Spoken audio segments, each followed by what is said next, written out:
Alright, welcome back to the football discussion. On today's episode, I will be reviewing the games having the weekend. That was on Friday's preview.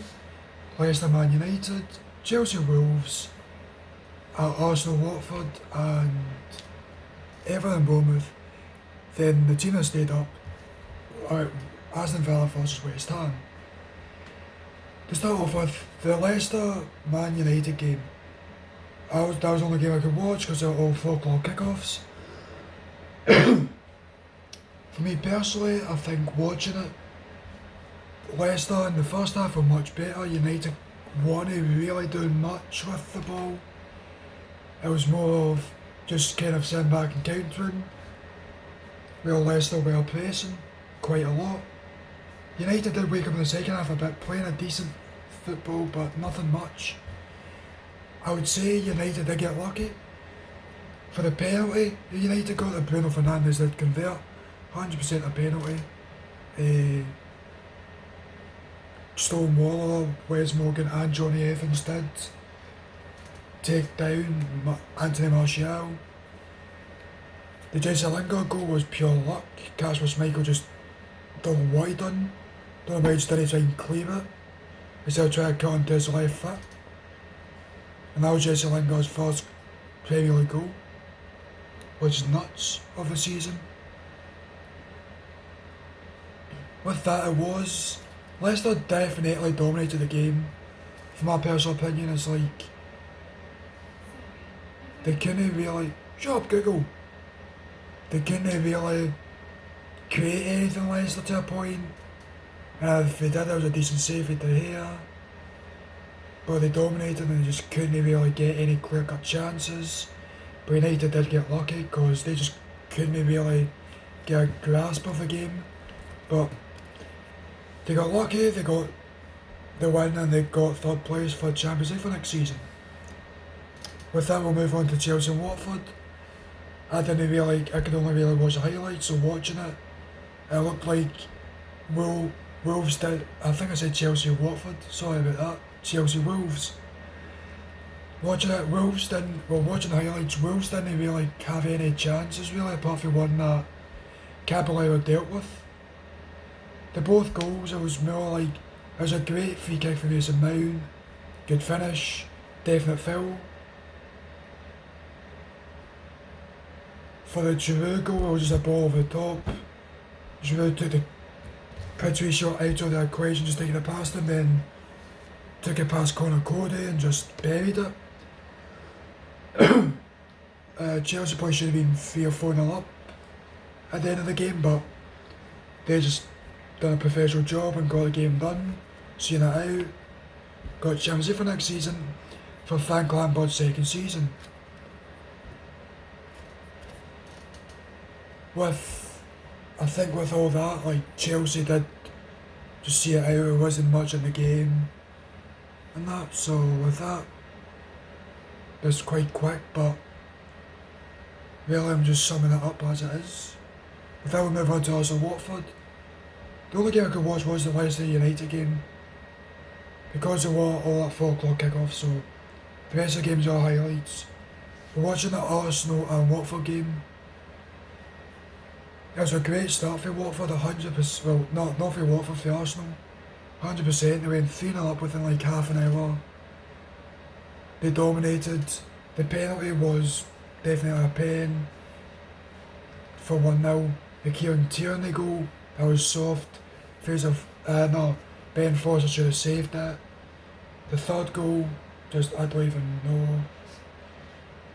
But for Watford's penalty, I think it was a penalty, I'm trying to remember back to it. But I think it was David Luiz that gave her another pen, which is shocking, but no surprise. For it, Troy Deeney did convert the penalty, just absolutely smashed it down the middle, or slightly to the right of Martinez as usual. Watford did get it back into the game with another goal, about the 60th minute, 70th minute I think. So was they like, they got fully dominated, they had a chance, but even though it's a tap in for Welbeck, the keeper should be doing better and the defence should be doing better for Arsenal. Really, I don't think Watford showed any desire Like, they get 2 goals back, but to go 3-0 there in the first place when you're needing to win, basically to stay up, couldn't really show anything. And with them having 4 managers this season, Javi Garcia, somebody else, Nigel Pearson, and this Michael Manns, I think it was. I think it was like, it was a Spanish geezer for the second manager and everything. No wonder they deserve to get relegated, I'd say. Especially with sacking Nigel Pearson with still 2 games to go, which he probably could have easily masterminded an escape. He done it with Leicester, so you'd have been shocked that he didn't get given a chance. But that Watford deserve to get relegated now. Arsenal just need to focus on the FA Cup final. They need to win it or they'll have no European football for next season for the first time in like, I don't know how long, easily 25 plus years. Watford will join Norwich in the Championship, along with Bournemouth, which we'll be discussing right now. With that, we do move on to Everton-Bournemouth. Everton did have a good chance coming into the game. They probably should have won it before, with them never losing a game at Goodison under Carlo Ancelotti, but this day Bournemouth wanted it more. They knew they had to get the win to stay up. They won. They won up with a definite penalty. The Chelsea game went like that into it. Controversial, but it was like it just hit him and he couldn't really do anything. He moved into the ball. Everton did equalise with a good move and just a back post tapping. Bournemouth did get the lead just before half time with a Dominic Solanke header that Pickford just couldn't even get to, which is poor. The third goal for Bournemouth was shocking. Like, Pickford should have saved it, he just couldn't really get down for Stanislas goal, I think it was, or Stanislas, Junior Stanislas' shot. He just parried it, just went straight through him into the net. Bournemouth, to what it looked like on the highlights, dominated the game, thoroughly deserved the 3 points, but it wasn't enough in the end, and they join Watford in the Championship next season. I ain't looking down at my notes, I'm literally just looking down because I'm currently on like an exercise bike, so I'm just, sorry about that, but I'm trying to just like settle my feet down and all that on it while doing a bit of pedalling. Because the weather wasn't good yesterday, so that's why this game recorded today and uploaded on a Tuesday instead of a Monday. But with that, Bournemouth, Eddie Howe, they were very close. Reports saying that they're looking into, Bournemouth are looking to take legal action, which is stupid, over Sheffield United's disallowed goal from the goal at Villa Park, which was over the line, but the goalie technology didn't pick up and VAR didn't even intervene. But yeah, they gave it their all. I wish Bournemouth stayed up because I just think the way that Eddie Howe's run it and everything, Howe's to the club for like, I think it was League 2, on the brink of administration in League 2, where for surviving relegation to the National League and everything. He just, it's almost like a heartwarming story. But with that, we move on to the final game of the weekend that I'm reviewing on the highlights. West Ham v Aston Villa. Aston Villa did stay in the Premier League thanks to a 1-0 draw away against West Ham, which on the highlights it was an even game. There wasn't many clear chances in those highlights, so some stuff might not even get clipped into it. But if it was like a 12 o'clock kick-off, 2 o'clock, 4 o'clock, 6 o'clock, I could have then watched more games and gave more honest opinion. But I can't really do much about it because of it.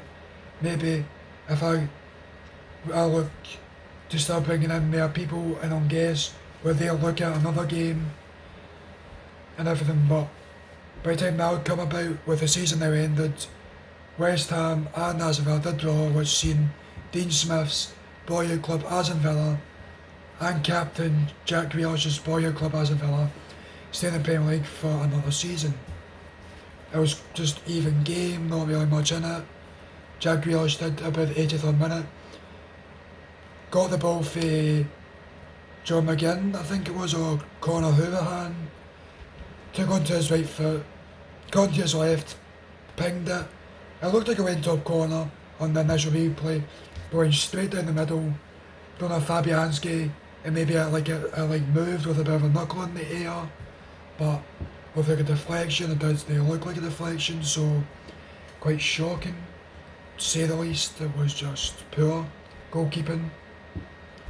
But West Ham went straight down the other end, equalised a minute later, 2 minutes later. A big dirty deflection for Yarmolenko. Yarmolenko took it down the line, cut in, shot, big deflection, like big. Went over Pepe Reina and into the back of the net. And now they're sending shocks in Villa with, 5 minutes or so to go and everything with it.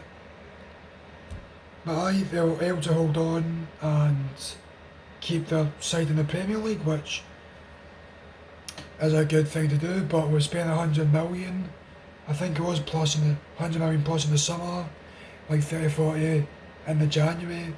You'd expect maybe a bit more of a comfortable finish, but they done it with the first season back. And I can't really say much about it, they done well. But yeah, they'll look to 100% strength in the summer and everything. There could even be clubs players for clubs that have been relegated, for Norwich City, Bournemouth, Watford, that could easily come back up to the Premier League. But now with the Premier League finishing, it's only the FA Cup final, which I'll personally look to review, and I think it's this upcoming weekend, so that'll be next week on Monday's episode. With that, hopefully. But with that, Premier League does the kick off like the new season 2021-22 season does the kick off like another 6 or 7 weeks. So with that, Friday's episode will be an overall review of the season, of how I felt teams played, everything. I'll go with the top 4, I'll go with the bottom 3 with that, to get my honest opinion. But after that, obviously next week on Monday will be the FA Cup final review. This upcoming Friday will be a review of the season. Thursday the FA Cup final review, as I've just said. And then after that will probably just be like transfers, maybe just reviewing individual team seasons and how they could do the strengthening with what positions I think they should go for, who's their best options in that position, with price wise and everything, with reports. So kind of be like a transfer kind of season. So we'll transfer for about 5 or 6 weeks until this Premier League comes back, and hopefully by then I have maybe even have guests on the show, which is the long-term view of this channel, to get 5, 6, 7 people, and we can start doing live streams and everything. But with that, I think it's a good time to wrap it up. Thank you very much for listening. If you could please like the video and subscribe to the channel, would be very much appreciated. It goes a long way. Push out to as many people as possible. There will be a link in the description for the official Twitter account for the channel. But with that, enjoy the rest of your day. And with that, talk to you all later.